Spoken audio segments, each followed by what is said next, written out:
Hey everybody, welcome back for another episode of the Mannschrecks. I'm JJ. And I'm Sarah.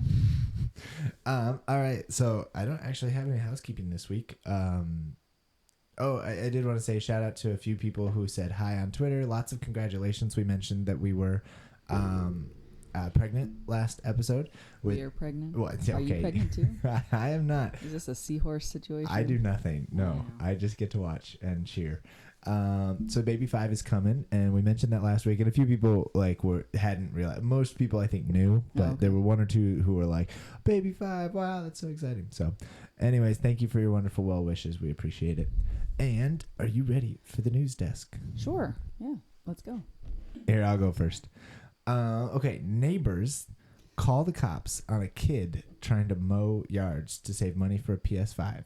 The cops pitch in and buy the kid a PS5. Oh, that's cute. It was so it's a heartwarming incident in Hapeville, Georgia. A young boy determined to earn enough money to buy a PS5 faced an unexpected hurdle as neighbors called the police on him. So he was going around from house to house, can I mow your lawn? Can I mow your lawn? And they said, get out of our neighborhood. There's also maybe a racial element. Is he a black? Yep. It's a little African-American boy who was going house to house, and somebody called the cops on him. And so the police, I love this though, the police show up, and he was super polite to them, and he just explained what he was looking for. He wanted to own a PS5, and he was raising money by offering lawn mowing services.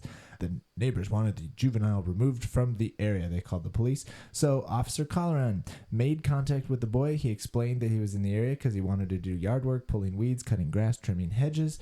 And the young man was, and this is a quote, polite, respectful, and truthful, the police department explained. So Officer Colleran, a gamer himself, was so impressed with the young man that he decided to help him reach his goal. He got some of the other police officers together, and they all pitched in because this is a $500. Is it? I have no idea. The PS5 is crazy expensive. It's like the most expensive one. It's been very highly coveted. It's like the best thing ever. I don't know anything about it. I don't play it. But I know that it's crazy membership. So they bought him the video game system and a gift card to pay for the online membership so that he could play online. Those are $10 a month. And they bought him a year. So they paid out, $620-ish for this thing. That's significant. And he's like, Officer Colleran made sure the young man knew that they could play on the same team online soon. Wow. I thought that was so heartwarming. Like, these police officers are like, sorry, this neighborhood is grumpy. I guess I don't understand why you would, like, if a kid came to my door and asked if they could help out and I said, no, I don't need it right now. Yeah. My first instinct wouldn't be, I got to call the cops on this kid.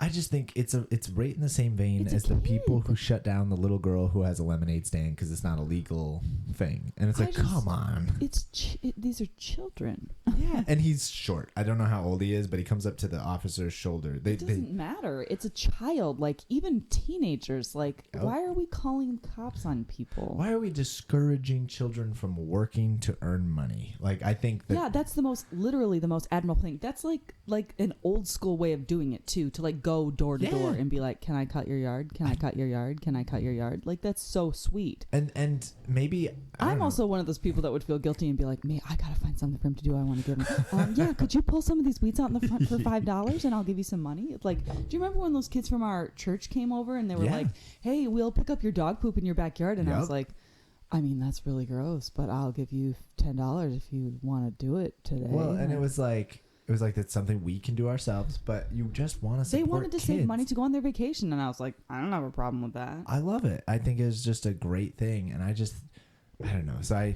the grumps in the community who are being That's just ridiculous. Sad. I was like, man, I very much appreciate the police officer's response. Yeah, They're that's like, good. We are gonna push and celebrate this kid for what he's trying to do, and I don't know. I just think that's so much better, and because that's how it should be. If a kid wants something, they should, do chores or extra work or whatever to earn and save so they can buy the thing. Because I think this kid's gonna appreciate his PS5 way more than the one who just was given it because their parents bought it for them or whatever. It's like earning it yourself that's a good thing. And I thought this was a really cute story. And all right, my story is less cute and a little more alarming. So the headline literally says, Delayed passengers growl after a bear escapes from a crate in the cargo hold of an Iraqi plane in Dubai. Yikes. Growl? Oh.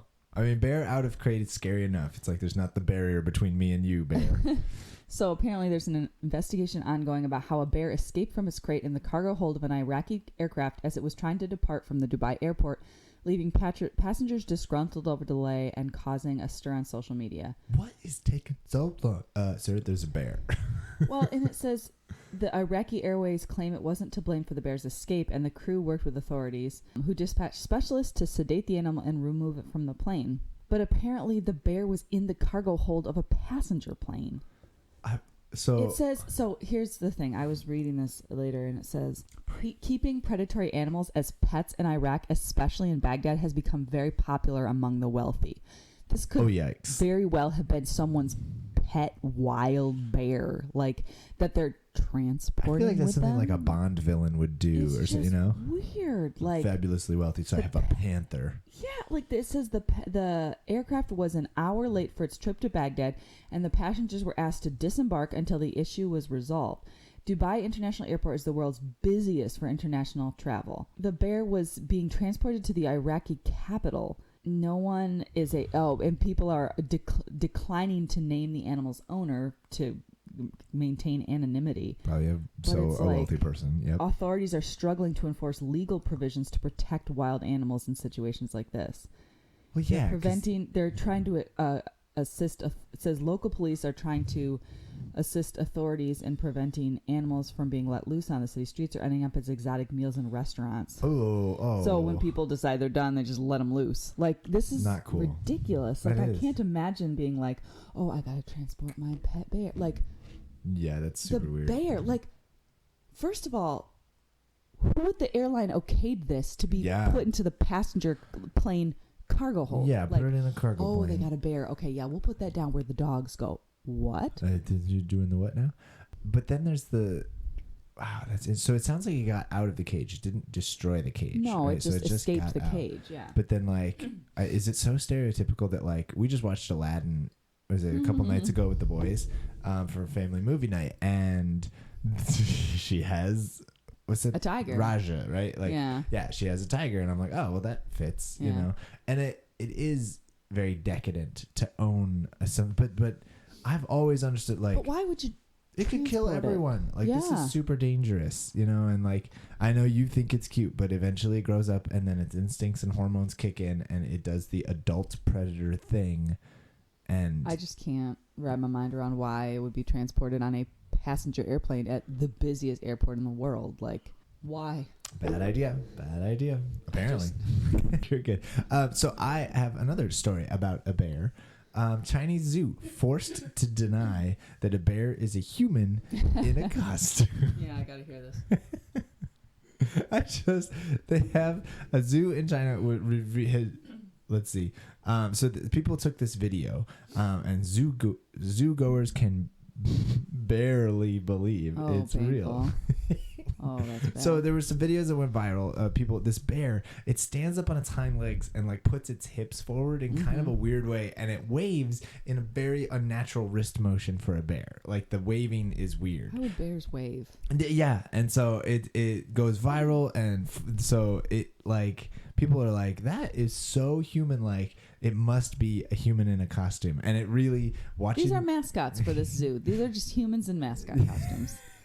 I'm part of this conspiracy theory group. I was gonna say, so we talked about this before, and you are on team they're lying to us, right? Okay. See, here's what's funny to me is that this, and I don't know, I bet this might catch on in America, something like this, but it's like the Chinese government just is so mistrusted by its own people, right? They tell people what they want people to hear, and everybody knows that, right? That's just part of the government control. Hangzhou Zoo addressed the wild allegations in a statement, pretending to be from Angela, the Malaysian sun bear, seen standing up and staring at bemused looking visitors. So they wrote a statement as if it was the bear, saying, no, I'm totally a bear. Okay, this is just further piling on the statement says, evidence. Some people think I stand like a person. It seems you don't understand me very well. Video of the bear drew attention as spectators noticed his slender legs and folds of fur that make the creature appear as if it was a person standing in a bear costume. If ever there was a country that would do something like this, I would guess China. Oh, it's 100% fake. They do a ton of that kind of stuff. I do think it's a bear. I just think he's being really goofy and people love it. And so he's doing it a lot. Why would a bear wave? Because of the way they stand. Some people online question whether the bears are humans in disguise. They're just people in little onesies that someone sewed. And I think it's a lie. All right. I will post this video to our socials, and we need you guys to double check and tell us, hey, does that look like a bear? Are you Team Sarah or Team Chinese government? Not government, the zoo. It's not the government. They could be run by the government. The officials, they have to like argue for it. Well, that's what's funny about this is that they're responding to it at all. Like, it's just silly that the government's like, no, of course not. Officials, it's the doubling down that makes me even more suspicious. Yep. It says inside the fuzzy costume. If a human was inside a fuzzy costume, they would never survive the summer temperatures, which have soared to more than 100 degrees. If a person did wear a bear costume, they would be lying down within minutes due to the heat. So there. I'm sorry. How do you respond China to that? is like forefront of so much research. They could figure out a way to make those For costumes sure, they put like little ice packs and stuff in there, whatever. They're switching people out every 20 minutes. You can't tell me that if they can do it at Disney World, they can't do it in China. See, and it's like the way the bear is standing absolutely looks like a human being in a costume. But then if you watch the video, the way the bear curls down and gets onto its fours, it's like, okay, so that is a bear, you know? But yeah, when you take a still shot and look at it, it's like, what? Sun bears, which are the smallest bears in the world, are only about the size of a large dog. At their largest, they get about 50 inches tall while standing on their hind legs, compared to the grizzly, which can be up to 9 feet tall. Other Chinese zoos have also been accused of misleading guests about their animals, with allegations including dyeing dogs to look like wolves or African cats and painting donkeys to look like zebras. Wow. Okay, I didn't know that. So now I am suspicious because who paints a dog? Like, that seems like... Because you can't actually secure one of those things. So you're like, let's have an exotic animal zoo. But it's really just that hard to get all to? the animals that were turned into animal control that we couldn't do anything with. Yep. All right. Zoo. All right. So now I'm questioning. I got to go back and rewatch the videos. I still think it's a bear, but... It's a 12-year-old in a costume. in a air-conditioned suit. Yes. Okay, well, my story is something that you already read about, so and we need to follow up on this because I didn't actually see an updated version of this because this is from a couple days ago, but it says Westboro Baptist Church claims Hawaii will be utterly destroyed. Utterly destroyed. What on earth? Yeah, I did catch this article for, I thought about doing it for a segment of It's the End of the World as You Know It, because that's a piece of this podcast. We haven't done it in a long time. It's been a while. Talking about prophetic people and how they're always wrong and that kind of stuff. Yeah. Yeah. So go ahead though. It says Westboro Baptist Church in Kansas claimed that Hawaii will be destroyed on Sunday. The churches of Hawaii have doomed the inhabitants with lies about the eternal God, they said in a statement announcing a protest at 3 churches in Hawaii. The watchers must and will publicly announce the warning on Sunday. So they were going to picket. They were going to fly from Kansas to picket outside of Grace Bible Church and King's Cathedral in Kaului. I cannot ever pronounce Hawaiian names. I feel so bad. I'm just awful. As well as Wailuku Union Church in Wailuku. It was not immediately clear why the church would travel from Topeka to Maui to protest the 3 churches, or how the church believes Hawaii will be destroyed. We have reached out to the churches for comment. Westboro has become well known for its controversial protests. So So here's my theory. Westboro Baptist Church went on vacation to Hawaii, right? This is like Brady Brunch, Brady Bunch, blah, blah, blah, blah.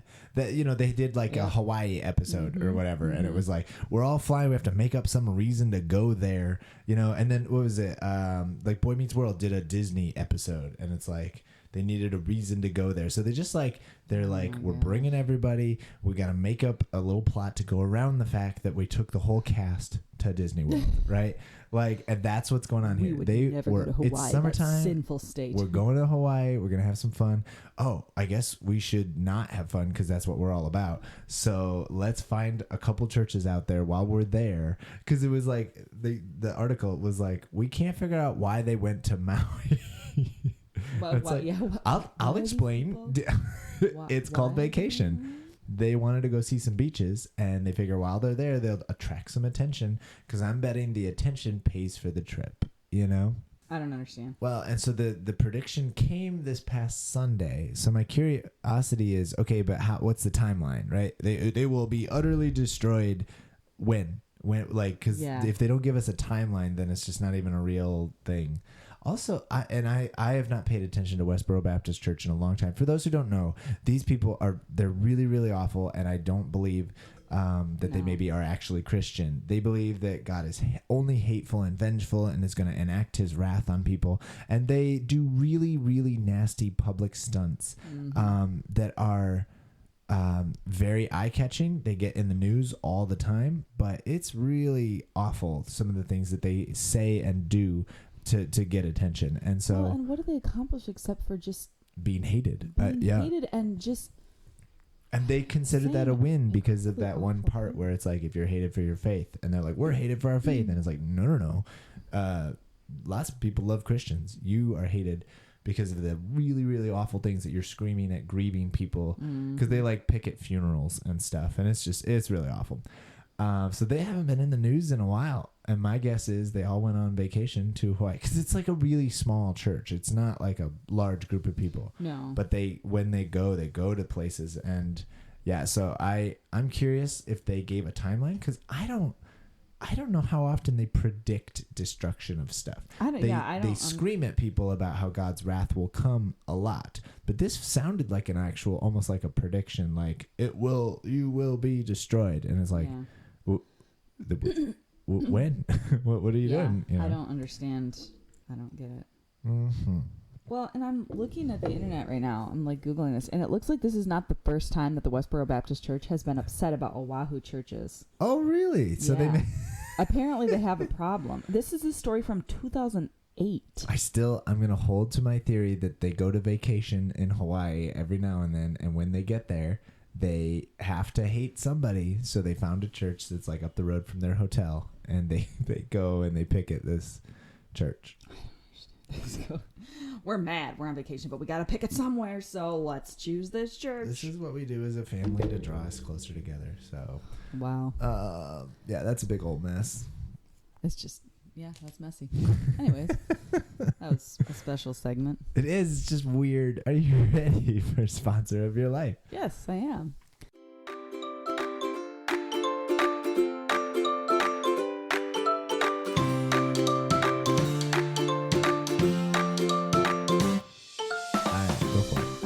So this past week, we finally got back into the groove of, regular routines and schedules and everything after vacation. So that meant going out to the garden and harvesting everything that was missed while we were on vacation. True story. Which led to lots and lots of produce. So that was cool. And I guess sponsor of my life this week is just all the canning season is upon us. And it's been fun. I was able to get a ton of stuff canned this past week. Way to use up all the zucchini and some of the other produce that we've been getting.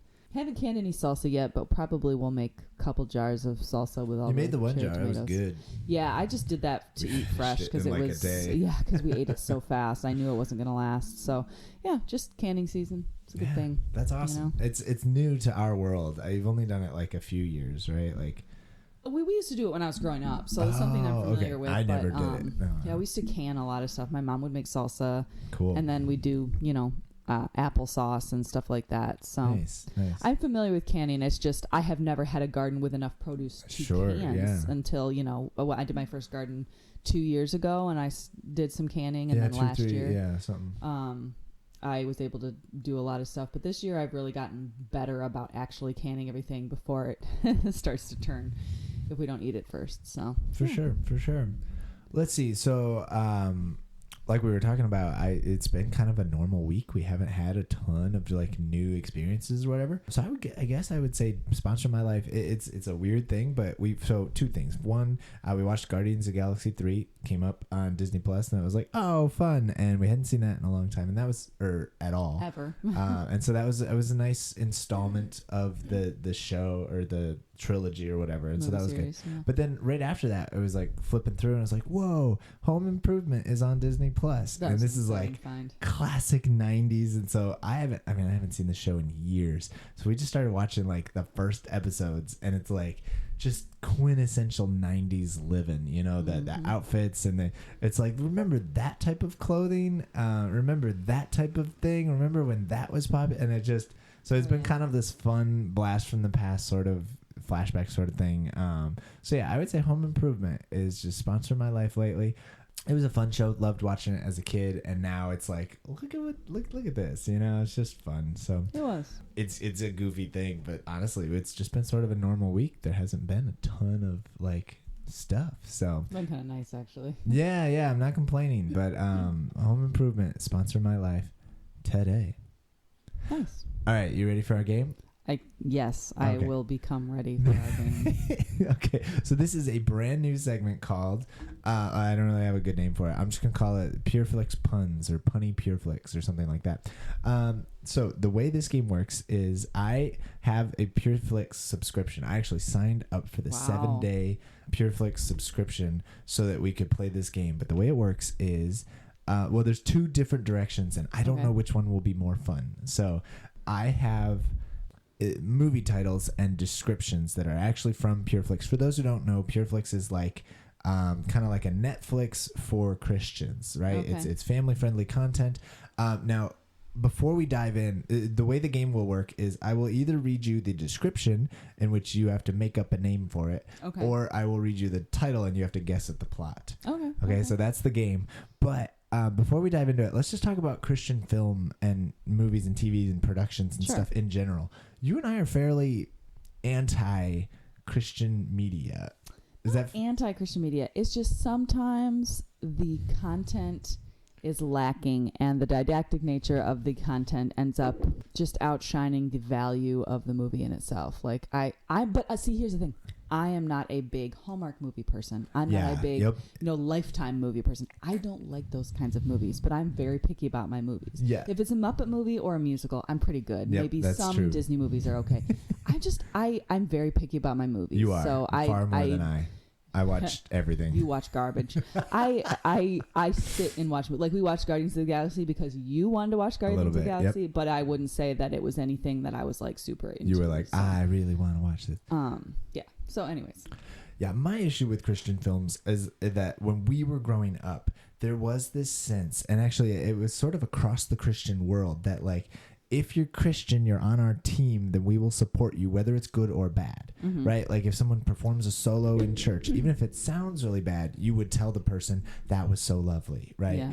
And that translates into the movie world and they would put out these really awful movies, low production value, low everything, just really kind of embarrassing, and they were really, really bad, and that put a real, I don't know, just not a stain, but just sort of, I approach Christian films with a cringe, you know. It's like, ugh, even beyond the cookie cutter Hallmark format of them, which I also don't, I mean, I love all movies, so whatever, but like they are really bad. They're predictable and they're goofy and the plots are weak, and so anyways, that's what I grew up with. Now I want to say I do believe that Christian filmmaking has gotten a lot better.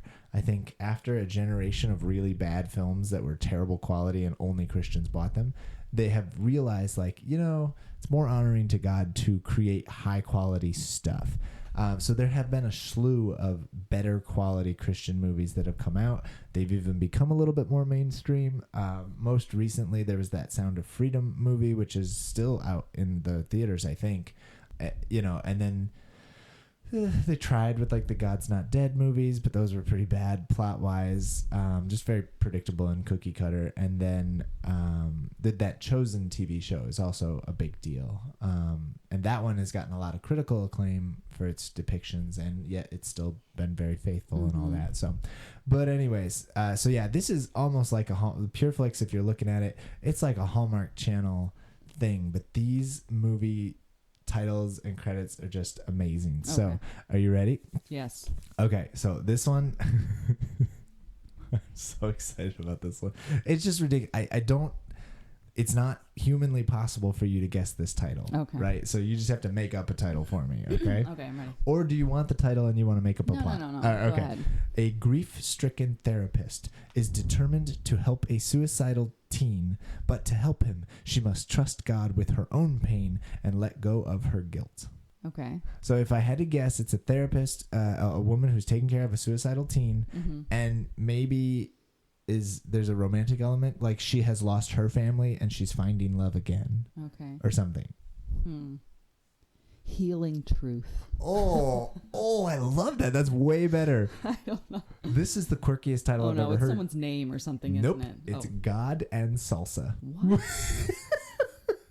That have no seems idea. like a really bad like novel you'd see like in some not like God and Salsa. I'm not gonna lie, it gave me a like, is this deep, you know, or is it like quirky? It did the thing. It drew me in. It made me wonder. God and Salsa. And does the woman have Latino heritage? Nope. Nope. Okay. Nope. It's a white lady and a white guy. They always are. Everybody. That's true. There's not a lot of. That's another criticism of the Christian film it's a industry. Lot of white people. It's unless very not there's diverse. like one token black person or Asian person. Yes, that's very, very common. All right, so this one is a Chinese gold mining camp is overrun by a group of outlaws. One of the outlaws has to question his morals after meeting the woman of his dreams. So Chinese gold. So this is an mining. Indiana Jones wannabe film. Yes. So it's about an outlaw who has to question his morals after meeting the woman of his dreams. See, the title that came to mind was Illegal Love, but that sounds really wrong in a variety of ways. Well, I kind of like it, but yeah, you're right. That's definitely. It sounds problematic. You're not even that far off. Like, it's not what it is, but yeah. Illegal Love. I love that. Forbidden Treasure. Forbidden Treasure. I like it. Double meaning there. The title of the movie is Lost Outlaw. Oh, come on. I think this whole segment really is just a pitch for Pureflix and these companies to hire you to name this their is movies. My off-brand Christian childhood movie series. Is the guy in the front like have a brown hat with a whip and he looks like... No, the pictures are like a mining. It's just the words on like dirt with like artifacts and gold panning stuff around it. There's no people in the picture. Oh, that's a low budget film if I ever heard of one. Oh man, see, this is where I just think there's a little criticism. So again, I have not seen any of these movies. We're just going through this for fun. We're purely judging based on appearances. You know, judge a book by its cover. What they always say is a good idea. But here's my problem. So there is, I think, an inherent mistreatment of racial classes in absolutely. These things, you know. And so this one is so I'll read you the thing and then we can guess at the title. So it says, when an young ex-con joins a prayer group to receive guidance, the group members discover they have more in common than they thought. So it's about a young ex-con reforming his ways. Do you want to guess what color the whole cast is? Black. They're all black. And it just, come on, you know? So anyways, it's about a young ex-con who joins a prayer group to receive guidance, and they all come together. And maybe it's a romance movie as well, because there's a boy and a girl holding hands praying together in the picture. And a disapproving guy sitting over there. Is the disapproving guy white? Nope. Oh, okay. Nope. It's all African-American cast. Okay. Title of this film is... I can't say outlaw because we already used that. We already did outlaw, yeah. An outlaw for an in-law. Convicting Grace. Oh, that's so much better. There's a job for me at Pureflix. There is. I'm saying this one's called The Prayer Circle. Oh, that's worse. It is. Because all I can imagine is a bunch of white women at a morning Bible study. You said convicting grace, and I just want to say that when I clicked on the thing, it's like, it has like more like this, and look at these other titles. There are 2 titles that have something grace in them right there on the thing. Oh, no. Like, that's just, this is the way. All right. I am going to click. Oh, I'm excited to click on this one. At their summer games camp, Spence and his big brother Zach find themselves on opposing team. It's the dweebs against the bullies. Can Spence make new friends, overcome his fears, and stand up to the bullies and win the trophy? I don't know. This sounds like a terrible description for a movie. Actually, this looks cute to me. Of course, that's the way I am. So it's 2 brothers, and they're fighting at camp on opposing teams. Dweebs against the bullies. And the picture is like just kids at a camp. There's trees around. They're in a canoe. And the canoe has written on the side, "Face your fears." And then there's like other kids and one girl with a bow and arrow, like, archery or whatever at camp. Trophy summer. I have no idea. Oh, trophy summer. It's just camp cool kids. Okay. I feel like, okay. Okay. I won't be watching that movie. Okay, so I'm gonna just read you the description of the film. Or you could read me the title and I'll make up a plot. Okay, so this movie is called Eat, Drink, and Be Married. Let's see. Eat, drink, and be married. It's about a college student party guy who has a problem with alcohol that he will not admit, and then he finds a Christian girl who wants him to change his ways, and it's about their early days. It's like a rom-com about the early days of their marriage, and she trying to get him to stop drinking. That's pretty clever. I like that. That's what it is. No, it's not, but that's great. I will call it that. We'll make a better movie. What's the plot? It looks like a marriage. They're engaged and they're about to get married. It's a couple days off from their wedding, and they're questioning whether they're making the right decision. But somebody intervenes to try to save their wedding, and it sounds like maybe there's some. So it has nothing to do with alcohol at all. Why is drink in the title? I don't know, because the phrase is eat, drink, and be merry. So that's super funny. Okay, so child psychologist and author Paige Waney and her architect husband Wayne have worked hard at raising their 5 children to be multi-exceptional. They succeeded 4 out of 5 times. Wait, okay, say it again. So child psychologist and author Paige Waney and her architect husband Wayne, and I do detect most Christian movies have like an anti-psychologist vibe, right? They don't like mind unraveling or whatever. Not unraveling, but like explaining, right? Trying to figure out your brain. So child psychologist and author Paige and her architect husband have worked hard at raising their 5 children to be multi-exceptional. They succeeded 4 out of 5 times. So it's like a parenting movie. So I actually like this title a lot. Architect. Blueprints of the Mind. Oh, that's even better. Blueprints of a Child or something. Yeah, that's so good. So this one's called Raising Expectations. That's cute, I think. Okay. I'm hoping that the message is don't put so much pressure on your children and let them be kids and that kind of stuff. Okay, you have to tell me that you have to think of a title for this movie. Okay, yep. Okay, the description says, Alice works at a restaurant in New York. After a bad night serving a critic, she is invited to judge a food competition. Why? Among the judges is Christian, an old lover. So the man's name is literally Christian. I read the title quickly and I thought it said, among the judges is a Christian. No, his name is Christian. He is an old lover. What is the name of this movie? Okay, so there's a woman who's a server. She's a waitress, and then or a cook or she's something. Gonna judge a cooking competition. You said invited to judge a food competition. And then what was the guy Christian? What was his bit? He's also a judge. Oh, okay. Does it maybe seem like there's like a romantic element between those two? Yes. Oh, yes? Yeah. Okay. It says he's an old lover. So, I see. I see. There's definitely a romantic element. This is purely Let's see. I want to come up with a good one. So not only do you have to think of a title, but you also have to think of what does the cover of this movie the picture look like. If it's a food competition, so something cheesy like Judging for Love or something like that. Okay. I wish I could come up with something better. Like something about the fact that it's an ex-boyfriend, right? Or like Second Chance Judges or Judging or something like that. So bad. I'm imagining that it's like there's a plate of food on a display, like Chopped Challenge style. Like he pulls the thing off. It's like, there's the plate of food. And then in the background, there's like a spotlight and the two judges leaning in for a kiss with the light going behind their face. Oh, that's good. I like that. You know? I like that.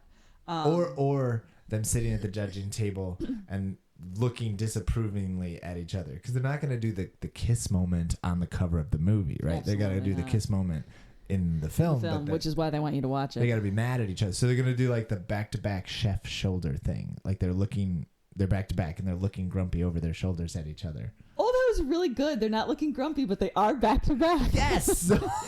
Oh, nailed it. That's really good. Okay, do you want to know the actual title of the movie? Yes. What's it? Farm to Fork to Love. No. There is a segment Something smells bad of here. Christianity. Is that really the tagline? No. That's what I said. Okay, so I'll give you the title and you just make it up. Okay. The plot is the title of the movie is The Perfect Wave. The Perfect Wave. Okay, so she is a struggling ex-surfer who really feels like she's lost her calling in life and she's really been struggling to get back into her sport.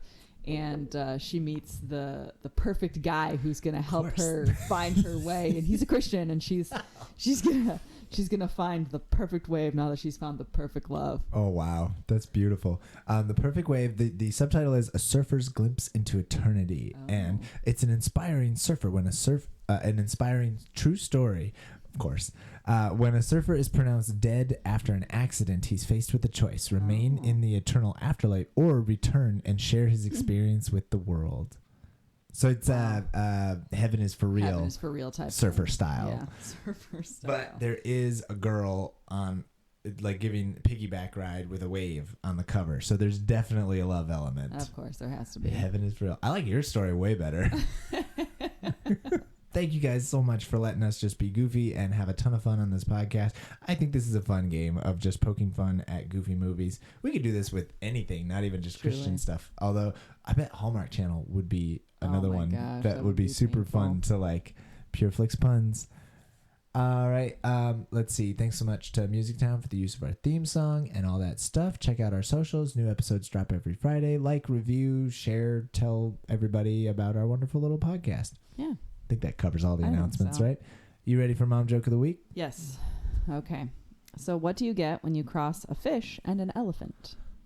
A fellafin. I don't know. Swimming trunks. That was painful. I know. I like it. Bye, everyone.